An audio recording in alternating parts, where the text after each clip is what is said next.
Breaking news, postavljena prva pametna klupica za pivu. Inovativni zaprešćan Joža zadivio je svijet svojim izumom za koji se otimaju investitori.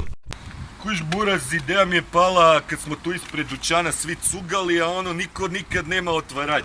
Onda daje upaljač, pa pukne upaljač, eksplodirati u ruci, ode prst. Onda ekipa zubima, Ivek je uvijek zubima otvaral, ali onda su mu zubi pukli, sad nema zube, sav je neki škrbav, nema nam ko otvara pivu, pa mi je eto tak pala ova zamisao na pamet. I tako je Joži sinula genijalna ideja koja je postala instant hit među njegovim kolegama. Prototip prve pametne pivske klupice postavio je ispred lokalne trgovine, a sada narudžbe dolaze sa svih strana svijeta.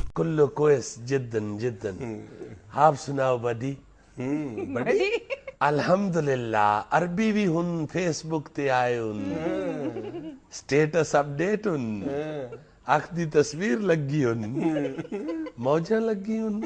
Mladi inovator ističe da je htio zadržati autentični dizajn, koristeći najbolje materijale.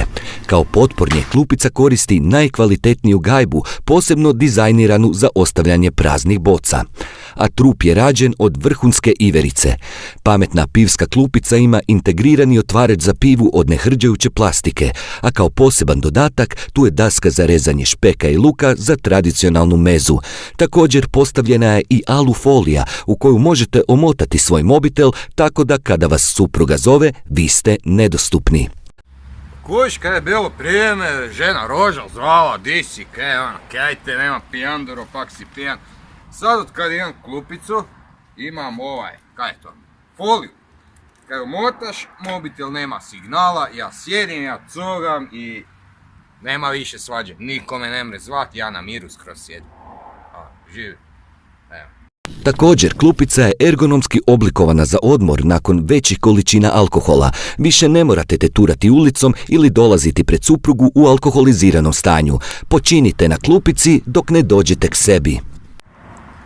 Investitori se javljaju, ali sad čekam ko će dat veću ponudu. Ne bom ja svoju pamet za siću prodaval, buraz, nema šanse. Pametna pivska klupica već osvaja svijet, a ovom mladom inovatoru želimo puno sreće, jer takvi ljudi su budućnost naše zemlje.